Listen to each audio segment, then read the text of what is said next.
Bueno, vamos a empezar entonces ahora con la teoría de distribución de viajes. Ya vimos generación. Ustedes trabajaron con la práctica de generación, sacaron las tasas de generación o los viajes generados, dependiendo del método que utilizaron. Pero en definitiva sacaron los viajes futuros, que eso era lo que ustedes buscaban. Esos viajes futuros que utilizaron, que sacaron, perdón, los vamos a utilizar para realizar esta práctica. Acá vemos otro gráfico diferente, pero es igual a lo que venían viendo, ¿no? Acá ven que la etapa en que ustedes buscan la información, relevamiento de inventario, actividad económica de la población, relevamiento de los usos del suelo, características de los viajes y encuestas, características del sistema de transporte. Todos esos datos ustedes los buscaron para poder armar el modelo matemático que ya empezaron a hacer con el tema del modelo de generación, y ahora estamos con el modelo de distribución. Entonces, una vez que ustedes hicieron el modelo de generación, pasaron a hacer el modelo de distribución. Este modelo lo que trata es de dónde a dónde van los viajes. En realidad serían unas transferencias interzonales, sería exactamente, para poder llamarlo correctamente, pero bueno, se llama distribución, sería transferencia interzonales. Nosotros vemos de la zona 1 a dónde van los viajes, van de la zona 1 a la zona 1, de la zona 1 a la zona 2, de la zona 1 a la zona 3, de la zona 1 a la zona, cuando estamos hablando de zona 1, ¿no? Entonces vemos de dónde a dónde van los viajes de la zona 1. Acá sí nos interesa origen y destino. Antes, en generación, solo pensábamos, si pensábamos desde la producción, de dónde salían, y desde la atracción, a dónde iban. Bien, pero no nos interesaban origen y destino. O nos interesaba el origen o nos interesaba el destino, pero no ambos en el viaje. Bien, acá sí queremos saber origen y destino. Vuelvo a decirles, ¿por qué trabajamos con áreas iguales o mayores que en generación? Porque nosotros vamos a usar datos de generación para poder armar el modelo de distribución o de transferencia interzonales. Bien, entonces, con los datos que buscamos y habiendo ya hecho el modelo de generación, de la generación de viajes futuros, vamos a armar el modelo de distribución. Después del modelo de distribución, vamos a armar el modelo de división modal, y por último vamos a cerrar este modelo de transporte con la cuarta etapa, que es asignaciones. Acuérdense que en todas estas etapas de generación, distribución o transferencia interzonal, y en el modelo de división modal estamos tocando la demanda. En el modelo de asignación es donde vamos a tocar a la oferta, o vamos a analizar a la oferta. También sabemos, ya lo vimos en las distintas clases, en las de planeamiento y en las de generación también se repitió, que en la encuesta de hogares, tanto generación como distribución como división modal podíamos averiguarlo. Lo que no vamos a poder averiguar, salvo excepciones, o podemos sacarlo a través del tema de las rutas de los colectivos, no podemos saber por qué rutas hacen los viajes las personas encuestadas. Entonces, asignaciones no la tenemos como un dato que vamos a obtener de la encuesta. Salvo que la persona nos diga qué tipo de colectivo, nosotros podemos analizar qué recorrido tiene ese colectivo. Pero si no, si él nos dice que va en auto, o en bicicleta, o caminando, no sabemos por qué lugares va. No sabemos qué rutas toma. Bien, entonces, primero armamos el modelo de distribución con parte de los datos de generación. Armamos el modelo con datos actuales y después vamos a realizarlo para, cambiando los datos futuros que tenemos, armamos el modelo de distribución futuro. Seguimos la misma lógica que hicimos con los trabajos anteriores, o el trabajo anterior.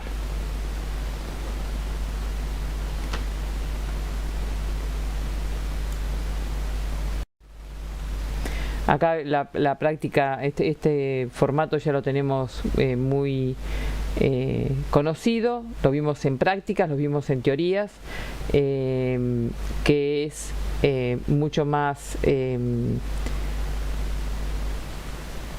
acotado que el anterior. Acá lo que vemos es lo que buscamos, los datos buscados, y directamente nos vamos a realizar el modelo. Nosotros sabemos que el modelo lo hacemos con datos actuales, lo calibramos y de ahí pasamos a trabajar con los datos futuros.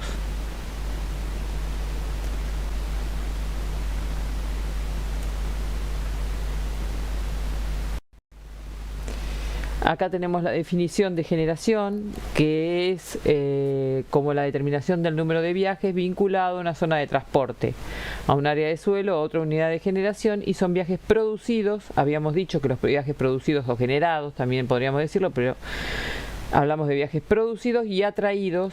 Si hablamos del otro par, hablamos en esos términos de generación. Entonces, producciones o atracciones son los pares que hablamos en generación. ¿Por qué volvemos a definir generación? Porque generación la vamos a utilizar para realizar el modelo de distribución, o acuérdense de transferencias interzonales. Acá hay gráficos que les van a ir, o planos donde ustedes tienen qué orígenes y destinos son de las distintas comunas de la ciudad de Buenos Aires o de Cava, de orígenes y originados, acá habla, y atraídos, ¿no? Originados o producidos y atraídos.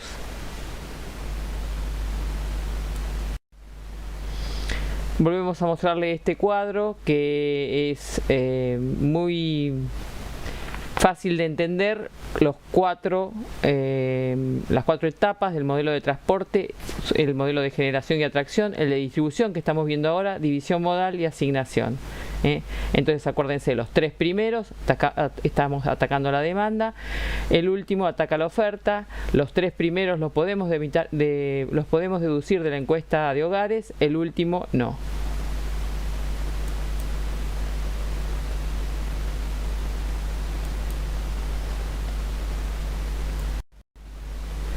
Y vamos a ir entonces directamente a la definición de distribución. Acuérdense que es una transferencia interzonal, para que entiendan qué es lo que estamos viendo. Estamos viendo de dónde a dónde van los viajes de una zona. Decimos que van de la zona, si estamos analizando la zona 1, de la zona 1 a la zona 1, de la zona 1 a la zona 2, de la zona 1 a la zona 3. Eso nos interesa, origen y destino. Hasta ahora no nos interesaba en generación, origen y destino, pero en distribución sí, ¿no? Entonces es la asignación de un número dado de viajes para cada par de zonas de tráfico o unidad de generación dentro del área de estudio. Nos acordamos que la unidad de generación siempre vamos a trabajar con áreas más pequeñas que en distribución. En distribución podemos trabajar con áreas iguales que en generación o más grandes. Bien, no al revés. Recuerden eso.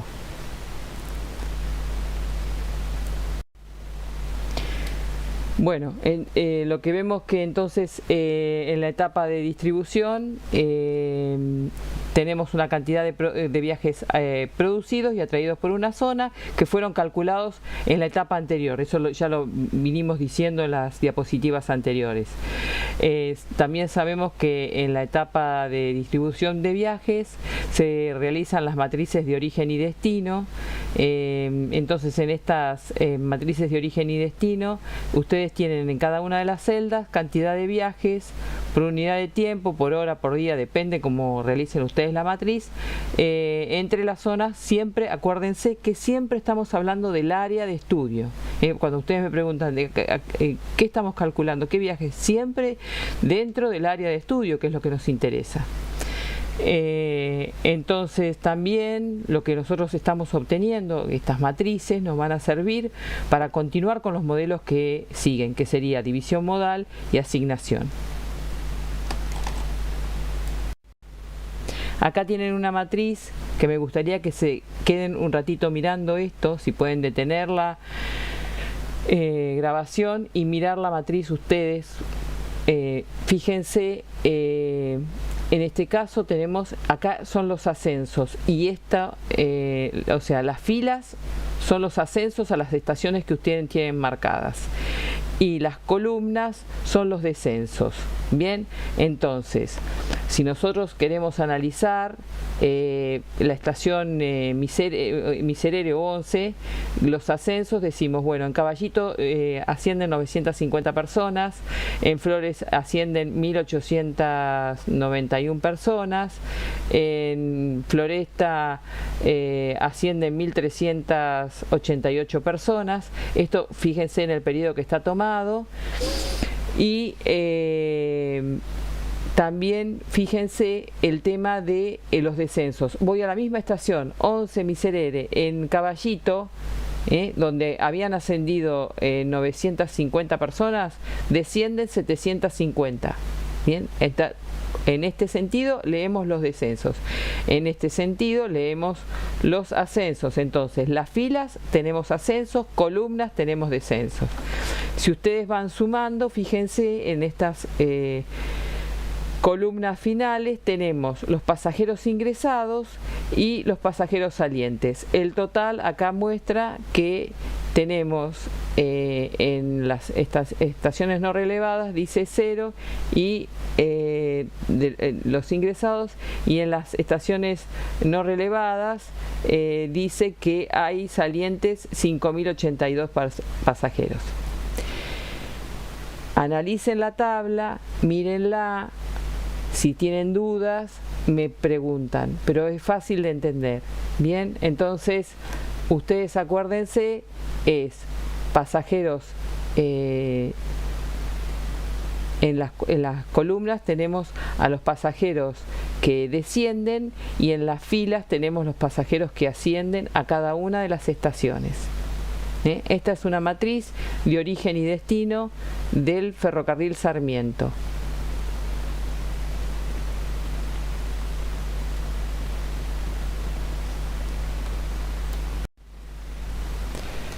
Bueno, acá lo que ven son líneas de deseo de acuerdo a la lógica que nosotros trabajamos. Se une centroide del área de estudio con las demás áreas. Entonces, centroide con centroide, y ahí está marcada la línea de deseo. Es de dónde a dónde quieren viajar las personas. Acuérdense que son líneas imaginarias. Bien. Fíjense que las líneas más oscuras son las que tienen mayor cantidad de viajes, o sea, las gruesas más oscuras son las que tienen mayor cantidad de viajes en este caso. La azul oscura es la que tiene mayor cantidad de viajes y van de acuerdo a lo que ustedes ven en este caso, la más fina es la que tiene menor cantidad de viajes, que es la celeste.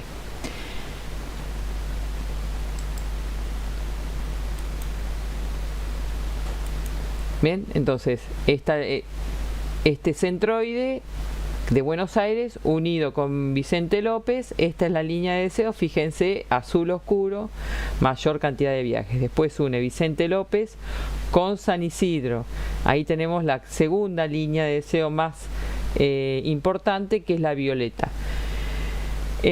Acuérdense también que esta es una línea de deseo para el transporte. Acá está visto desde otro lugar. Nosotros siempre trabajábamos con líneas de deseo desde centroide a centroide. Acá lo que pintaron es, en este caso son las comunas de Buenos Aires, con las comunas donde tienen mayor cantidad o sea, que mayor cantidad de viajes terminan en esa comuna, los pintaron con verde oscuro y después van bajando verdes más claros cuando son destinos menores. No está marcado con la lógica más habitual de las líneas de deseo, donde las líneas de deseo une centroide con centroide, son líneas rectas en general. Acá está marcado distinto, marcaron con otro criterio, no el más común. Tampoco marcaron los centroides. Bien, entonces tomaron puntos de la comuna y armaron esto que supuestamente marcaría también líneas de deseo. Pero si ustedes se fijan en las líneas no están marcando la intensidad, sino que marcaron la intensidad en las comunas. Un diseño muy particular, bien, pero también está, para que lo entiendan si llegan a ver algún plano de este tipo. Y acá las comunas con el conurbano, ¿bien? Entonces van marcando líneas también donde hacen otro criterio, donde pintan las zonas más solicitadas en vez de marcar más las líneas.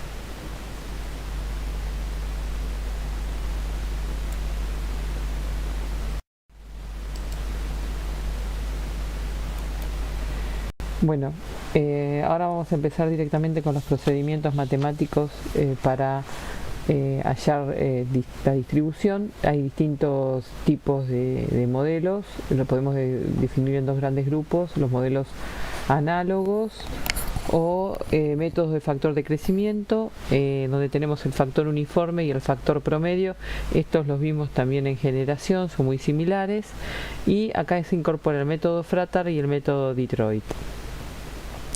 Este tipo de modelos, como vimos, tratan factores de crecimiento de las interzonas y son para desarrollos zonales estables y a corto plazo. Y también tenemos los modelos sintéticos, que dentro de los modelos sintéticos tenemos al modelo gravitatorio, al modelo de oportunidad probabilístico, donde ustedes van a hacer la práctica o sobre el que se van a basar la práctica, y el de programación lineal. Estos modelos tratan de entender una relación causal entre las características de los movimientos, suponiendo similares o haciendo similitudes con ciertas leyes de del comportamiento físico. Bueno, ahora vamos a profundizar sobre los métodos análogos o de factor de crecimiento. Acá ustedes van a ver 4 métodos. Estos métodos ya los vieron en generación, los dos primeros, el uniforme y el promedio. Y saben que bueno, que es los viajes, la cantidad de viajes futuros en este caso, como estamos hablando de distribución entre la zona IJ, es igual a la cantidad de viajes actuales de la zona IJ por un factor, ¿no? Y este factor es el factor de crecimiento. Lo que nosotros vimos, este factor de crecimiento estaba relacionado con las variables explicativas. Vemos que es un método muy sencillo, y eso, cuando los métodos son tan sencillos, sabemos que muy probablemente no sean muy exactos. Este factor de crecimiento está relacionado con las variables explicativas, como ya lo dijimos, y en este caso hay un ejemplo. No es que sean siempre estas variables, pero hay un ejemplo que dice tasa de motorización actual y futura, población actual y futura, ingreso actual y futuro. Sabemos que el factor de crecimiento se relaciona a las variables futuras sobre las variables actuales. Eso es lo que vimos ya anteriormente en generación y lo estamos volviendo a ver en distribución. Ahora vamos a ser más específicos y a ir a cada uno de estos métodos. Vamos a ir primero al factor uniforme, que sabíamos que era el más impreciso de los 4. Dentro de los métodos análogos, el más impreciso es el factor uniforme. Trabaja con un único crecimiento entre las dos, entre estas zonas. Evidentemente dice que van a crecer igual las dos zonas, entonces saca un promedio de crecimiento de toda la zona. Ese promedio de crecimiento es lo mismo que nosotros podríamos decir que ese factor de crecimiento es igual a los viajes futuros sobre los viajes actuales. Sabemos que ese factor de crecimiento tenía la relación de las variables explicativas, ¿no?, que vimos hoy, que en ese caso eran población, motorización. Nosotros pusimos también crecimiento del consumo de combustible, creo, en el ejemplo de la práctica de generación. Bueno, variables explicativas que relacionemos con el tema de la generación o distribución de viajes en este caso. Entonces, también podríamos decirlo que es igual el factor de crecimiento a los viajes futuros sobre los viajes actuales, si es que tenemos los viajes futuros y los viajes actuales en el tema de generación, que ya lo teníamos calculado. Por eso podemos decir esta forma del factor de crecimiento. Si nosotros ya habíamos calculado los viajes futuros y los viajes actuales generados, podemos sacar una relación de todas las áreas. Pero podemos sacarlo también con las variables explicativas.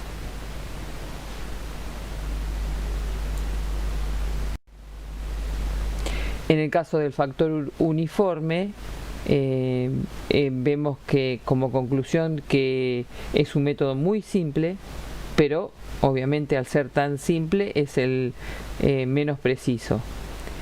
Lo que dice que todas las áreas crecen igual, y eso es una falacia.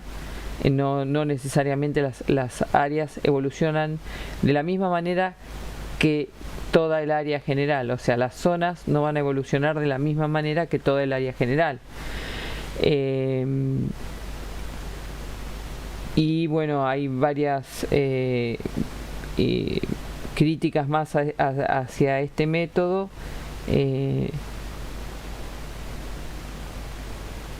que dan errores grandes. Entonces nosotros sabemos que lo tenemos que utilizar siempre que nosotros no querramos usar mucho dinero para acotar el error. Entonces van a ser estudios sencillos que no necesitamos precisión.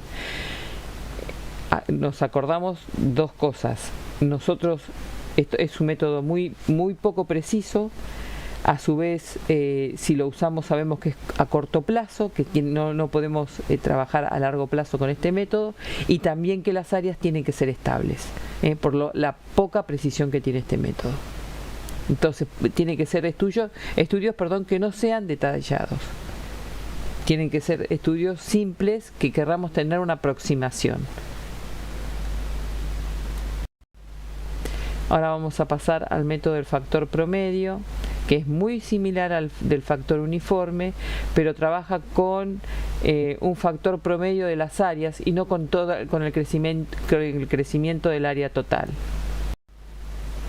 Bueno, el factor promedio, ahora vamos a ver el factor promedio, es muy similar al factor uniforme, lo único que trabaja con el crecimiento de las dos zonas de estudio. Trabaja con el factor de crecimiento en I y el factor de crecimiento en J.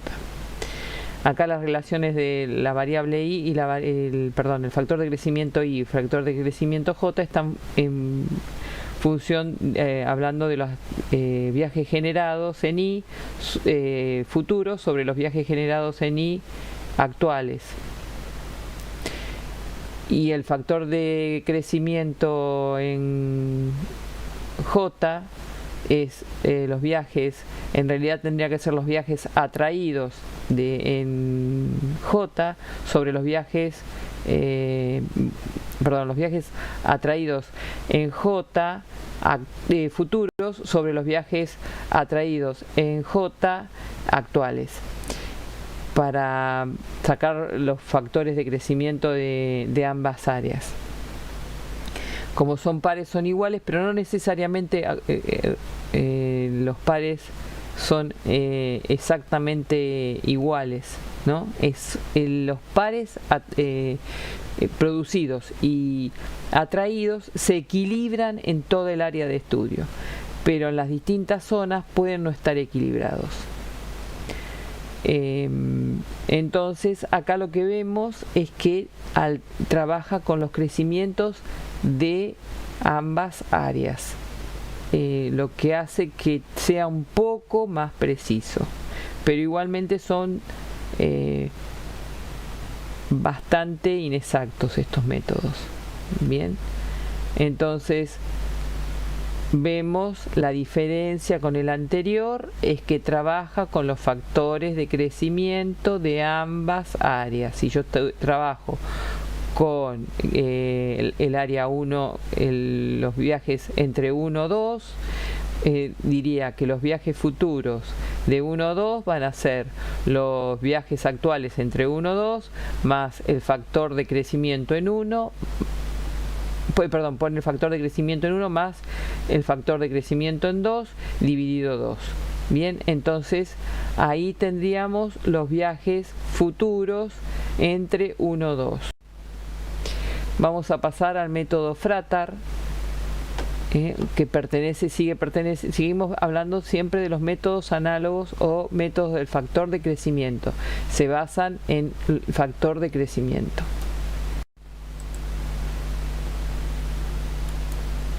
Bueno, continuando con los métodos análogos o métodos de factor de crecimiento, vimos el factor de crecimiento promedio. Este método, el método Fratar que vamos a ver ahora, no tiene una precisión mucho mayor que la anterior, pero sí es más laborioso. No nos salimos de que estos métodos se tienen que usar para zonas estables, que no tengan mucho crecimiento o que no varíen mucho en el tiempo, y a su vez es a corto plazo. No se olviden de eso, porque no son métodos precisos. En este caso, el método Fratar es un método iterativo que trabaja con el factor de crecimiento de la zona de origen y del factor de crecimiento de la zona destino. La ecuación que lo representa, fíjense las variables que intervienen.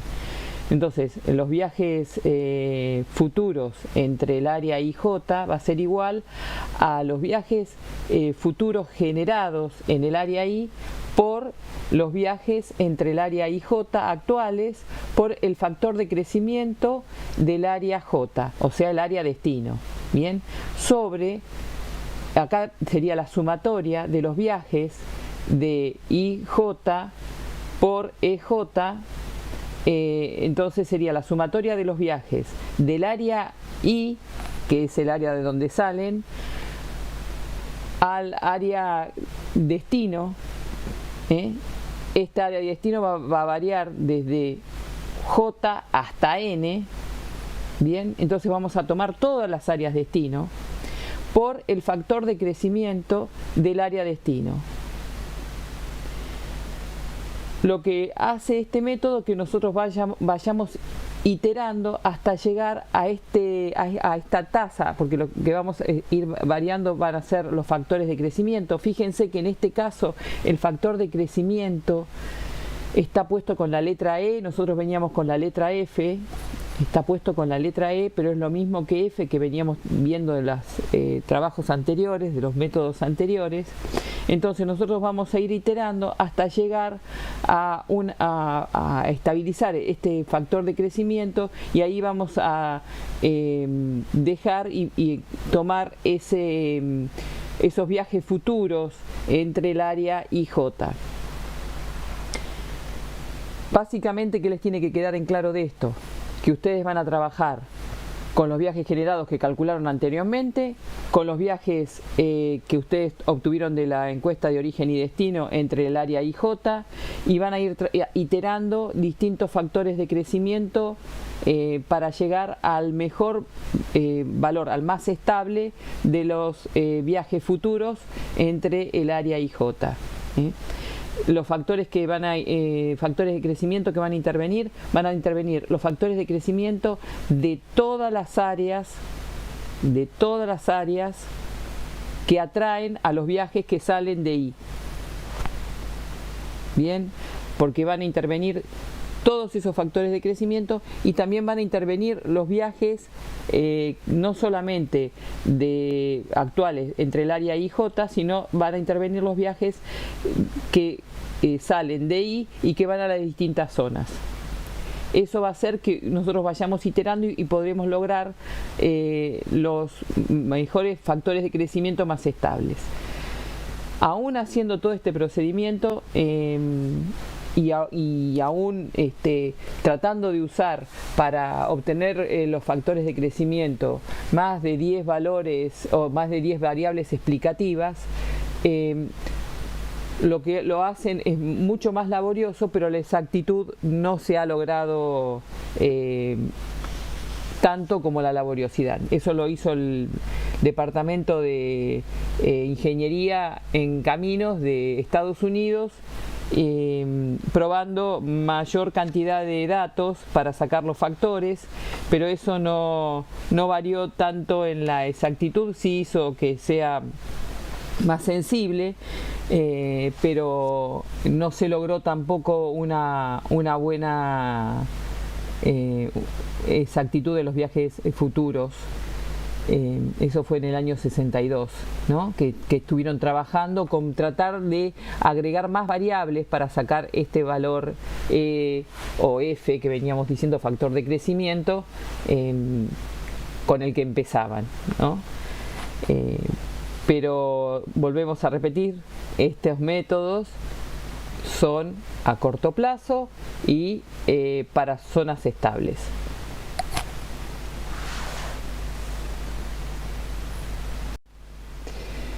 ¿Qué supuestos básicos usa el método de Fratar? Que la distribución de viajes futuros desde una zona dada de origen es proporcional a la distribución de viajes actual de dicha zona. O sea, nosotros pensamos que se van a distribuir de la misma manera que se están distribuyendo ahora. ¿Es cierto eso? ¿No varía en el tiempo? Es la pregunta que nos podemos hacer y criticar a este método. Y la distribución de viajes futuros se modifica por el factor de crecimiento de la zona a la cual estos viajes son atraídos. Entonces, sabemos que esos factores de crecimiento solamente vamos a hacer participar a la zona que atrae a esos viajes. Entonces, el factor de crecimiento de nuestra zona no influye tanto como el factor de crecimiento de las zonas que atraen los viajes que parten de nuestra zona. Eso es los supuestos básicos de Fratar. Y ustedes lo pueden ver en la fórmula. Si ustedes vuelven a la fórmula, se van a dar cuenta de eso, que interviene la relación de viajes actuales en lo que va a ser la relación futura, e interviene el factor de crecimiento de las zonas que atraen a los viajes. Que estamos estudiando la zona I, entonces no nos fijamos en el factor de crecimiento de la zona I, nos vamos a fijar en el factor de crecimiento de todas las zonas que son partes de nuestra área de estudio.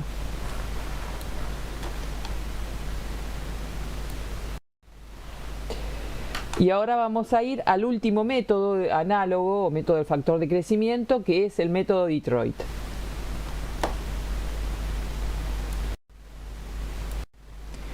Bueno, el método Detroit que vamos a hablar sale como resultado para hacer más sencillo el método Fratar.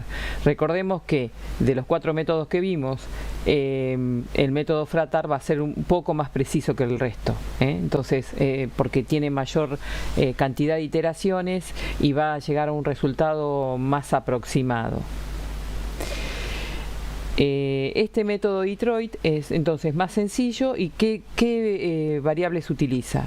Bueno, para obtener los viajes futuros entre las áreas IJ, él considera que va a ser igual a los viajes actuales entre el área IJ acuérdense que acá tenemos factor de crecimiento, E es igual al factor de crecimiento que veníamos hablando, F, ¿no? Entonces va a ser igual, vuelvo a repetir, los viajes generados futuros entre el área IJ va a ser igual a los viajes actuales entre el área IJ por el factor de crecimiento del área I, de donde salen los viajes, por el factor de crecimiento del área J, donde van los viajes, dividido el factor de crecimiento de toda el área,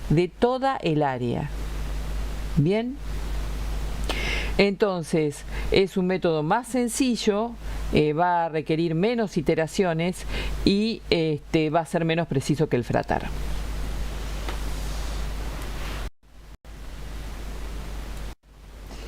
Bueno, vamos a ver qué desventajas tienen estos métodos que son sencillos.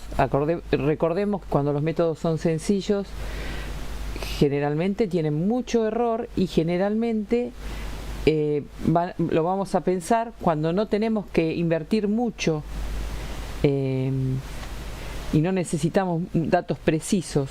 Entonces tienen que ser áreas que son relativamente estables, podemos hablar de áreas rurales, y además que es a corto plazo.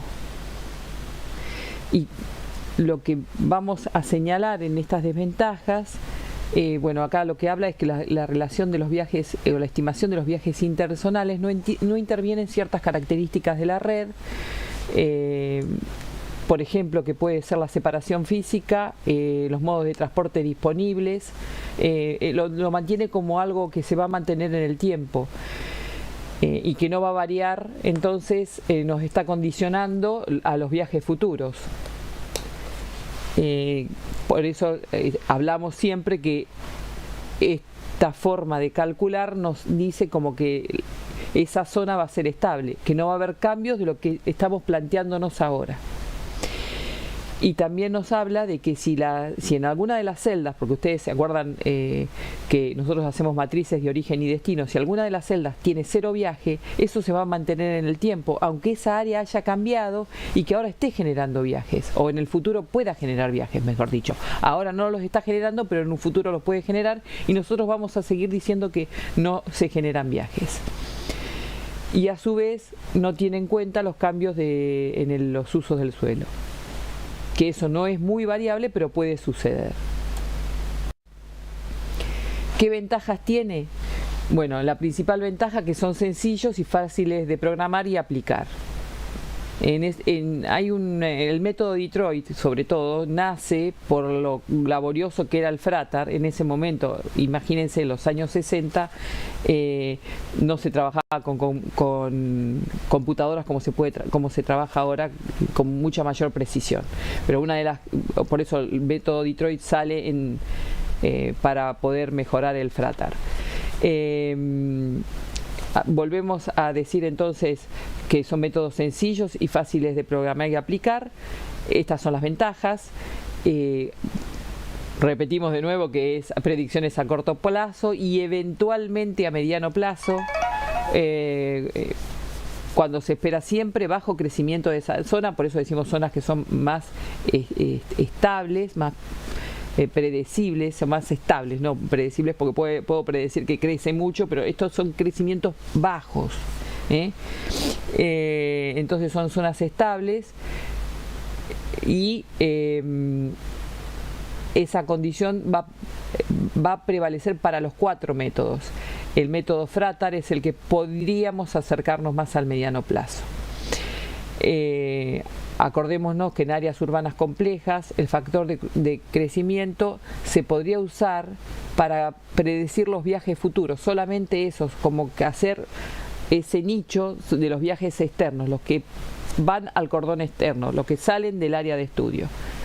Entonces, esos viajes, como no son bien estimados en el modelo de generación, si no son detectados en el censo de cordón, tomamos esos viajes y le podemos aplicar el factor de crecimiento y estimar esos viajes que están dentro de nuestra zona, pero no fueron medidos con la encuesta de origen y destino, solo fueron medidos con el tema del cordón externo. Vuelve a decir dentro de las ventajas, pero no sería una ventaja, sino que no son aplicables a predicciones a largo plazo. Obviamente venimos diciendo siempre lo mismo, que es para corto plazo, que no tiene que haber grandes crecimientos y que no tiene que haber cambios significativos en los usos del suelo. Esto es este último punto es un resumen de las desventajas del punto anterior. Entonces básicamente recuerden eso. Un ejemplo que da en este caso como ventaja y como posible utilización es para los viajes que se midieron en el censo de cordón externo y que no se midieron en la encuesta de origen y destino y que nosotros queremos saber cómo se comportan. Entonces podemos estimar a través de estos métodos que no son precisos y tampoco necesitamos tanta precisión para estos viajes. Nosotros queremos mucha precisión en los viajes, o la mayor precisión en los viajes que fueron medidos en la encuesta de origen y destino, y que son los viajes dentro del área de estudio basados en el hogar. Bien, vamos a continuar con los métodos sintéticos. Nosotros vamos a hacer una sola práctica y va a ser dentro de los modelos sintéticos, va a ser los modelos de oportunidad probabilísticos, y dentro de ellos uno en especial vamos a usar. Y vamos a explicar entonces los métodos, los modelos sintéticos, perdón.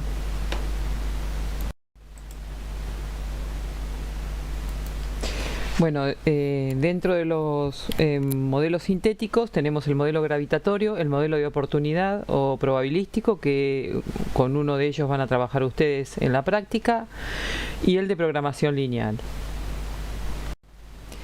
Bueno, los modelos sintéticos surgen de los defectos de los modelos de factor de crecimiento o análogos que vimos anteriormente. Si bien dentro de los modelos de factor de crecimiento y análogos hubo una mejora, o sea, empezamos con el factor de crecimiento uniforme, después promedio, y pasamos al método Frater y Detroit, fueron mejorando para acotar el error.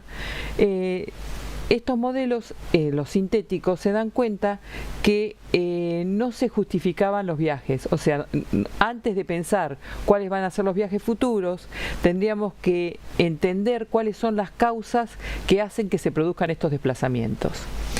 También dicen que para poder entender mejor a las causas que hacen que se produzcan estos desplazamientos, podemos relacionar estos movimientos con ciertas leyes del campo físico. Entonces, eso es lo que nos plantean los modelos sintéticos. ¿En qué se basan? Entonces, acá lo que dice en esta filmina o en esta diapositiva, dice que los modelos sintéticos se basan en una estimación de los intercambios de viajes interzonales en función de producciones y atracciones de la zona y en la separación espacial de las mismas. Bien. La separación espacial de las mismas, ¿qué sería? Bueno, podemos medirlas como el tiempo de viaje, la distancia o el costo sobre la red de transporte. Ustedes van a trabajar, acuérdense, con isócronas, que es igual tiempo de viaje. Para poder ser aplicados estos modelos deben ser calibrados, y esto no es fácil. Estas funciones matemáticas tienen que representar lo más parecido a las características del viaje que en las zonas urbanas. Acá estamos hablando, fíjense, de zonas urbanas en los métodos que hablamos anteriormente, los del factor de crecimiento. Digamos que esas zonas no tenían que crecer mucho, que tratábamos de que sean zonas estables. Entonces se tiene que hacer una calibración profunda de estos modelos, de los modelos sintéticos, para poder ser aceptados, ¿no? Entonces, a través de una serie de pruebas, después recién van a ser aceptados. Ustedes van a trabajar de una forma muy sencilla, pero no es para que entiendan básicamente lo que es el modelo, pero no es tan sencillo en sí como sale el modelo.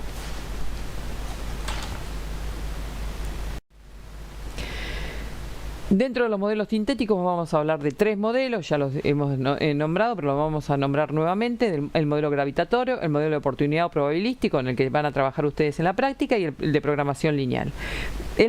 Ahora vamos a hablar específicamente del modelo gravitatorio. El modelo gravitatorio se basa en modelo, como dice, un modelo gravitatorio de la gravitación universal de Newton, y habla que la distribución de viaje se va a comportar de acuerdo a esta ley. Entonces vamos a hablar vamos a primero entender cuál es el modelo gravitatorio. La fuerza de gravedad es igual a una constante por la masa 1 por la masa 2 dividido d cuadrado, que es la distancia que separa los cuerpos. Bien, entonces, tomando esta ley gravitatoria,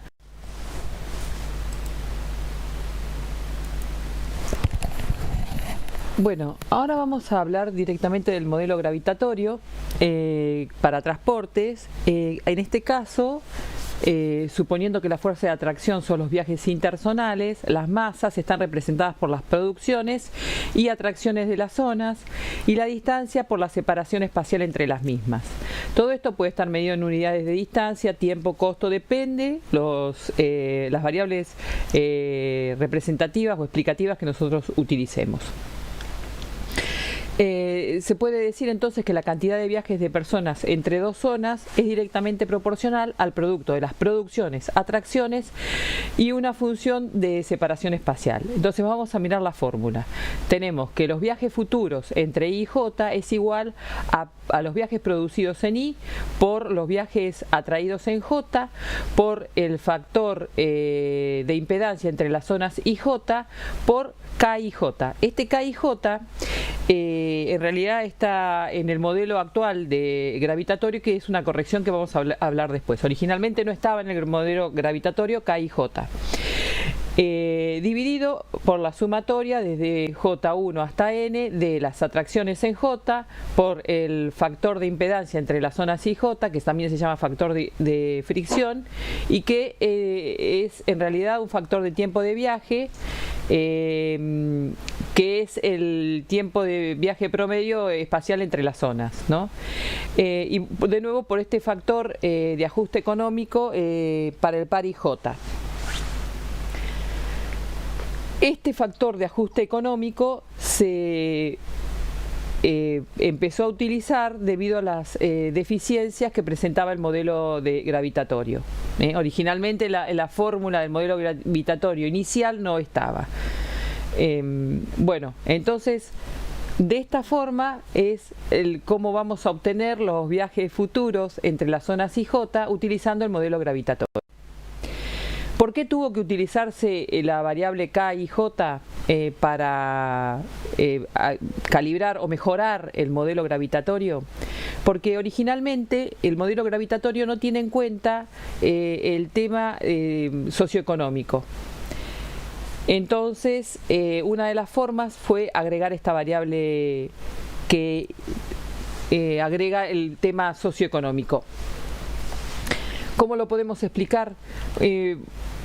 En este gráfico vemos que hay 4 zonas. Una zona de empleos de altos ingresos, una zona residencial de altos ingresos, una zona de empleos fabriles y una zona residencial de bajos ingresos. Lo que comúnmente pasaría es que la zona residencial de bajos ingresos va a estar más conectada o va a ser más atraída que por la zona de empleos de fabriles o empleos de menor ingreso.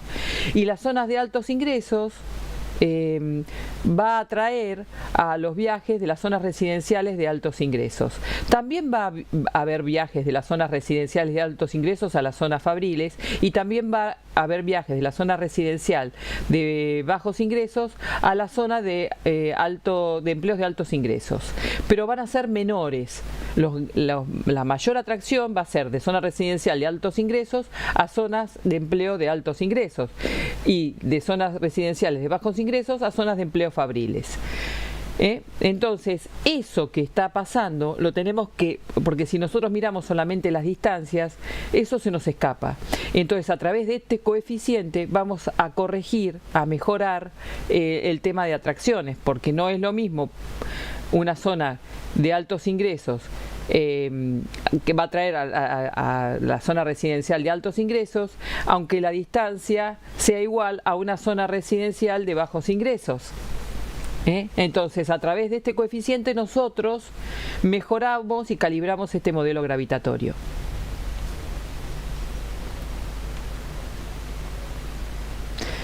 Acá habla también que un poco lo que vemos es el tema de accesibilidad, que le decíamos que Europa está pensando accesibilidad corta distancia y la larga distancia para ir al trabajo, estamos pensando en gente que tiene menos ingresos. Bueno, lo que marca acá también, las zonas con empleos de altos ingresos se ubican generalmente en las áreas centrales de las ciudades, mientras que las zonas industriales se ubican en los suburbios, ¿no? Entonces, pensar que la persona que tiene altos ingresos va a poder ir caminando a su trabajo y la persona que tiene bajos ingresos va a tener que ir en un transporte público o va a tener que usar el auto. Eso marcaban en los nuevos planeamientos de transporte en Europa.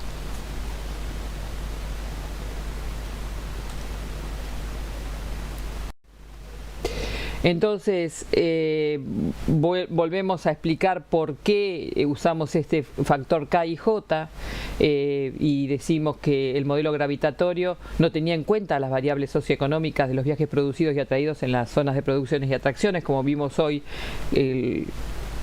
que expliqué por qué los viajes no eran igualmente atraídos. Si bien las zonas eran residenciales, no era la distancia solamente la que manejaba la atracción, sino ciertos valores socioeconómicos.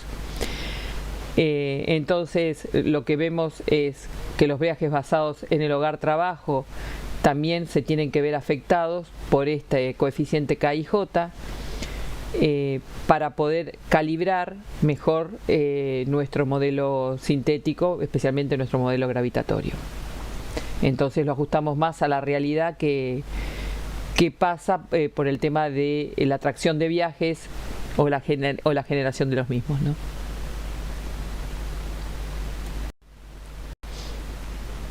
Y ahora vamos a pasar al modelo de oportunidad o modelo probabilístico. Ya vimos el modelo gravitatorio dentro de los modelos sintéticos. Los modelos análogos, acuérdense, o de factor de crecimiento, vimos 4: uniforme, promedio, método de Fratar y método de Detroit. Ahora vamos a ver dentro de los modelos sintéticos el modelo de oportunidad o probabilístico. Este modelo es en el que ustedes van a trabajar en la práctica. Entonces, estos modelos de oportunidad probabilísticos, vamos a hablar de dos grandes grupos: el modelo de oportunidades intervinientes y el modelo de oportunidades competitivas. La particularidad que tienen estos modelos es que trabajan con probabilidades. Ese es el fundamento teórico que tienen estos modelos, sobre lo cual van a basar la búsqueda de la distribución de viajes, ¿no? Vamos a sacar los viajes futuros, la distribución de viajes futuros, o sea, los T y J, en función de las probabilidades.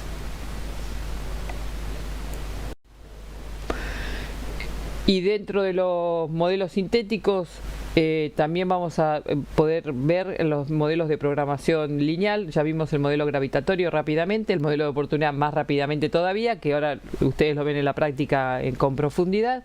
Y después también tenemos los modelos de programación lineal. Bueno, y terminamos con los modelos sintéticos y con todos los modelos de distribución que vamos a ver con el de programación lineal. Esta es una técnica de optimización.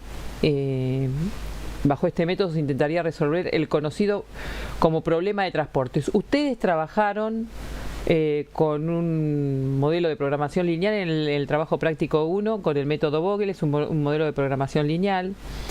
Entonces ustedes van a tener, si recuerdan, tienen orígenes y destinos, y acá lo que van a tener ciertos flujos, y se parte de ecuaciones que tienen restricciones a las variables que allí se encuentran. Entonces ustedes empiezan a iterar y van a encontrar el óptimo para los viajes futuros entre T y, acuérdense que era T y J, ¿no? Entre las dos zonas, entre la zona I y entre la zona J. La zona I es donde salen los viajes y la zona J es la que atrae los viajes.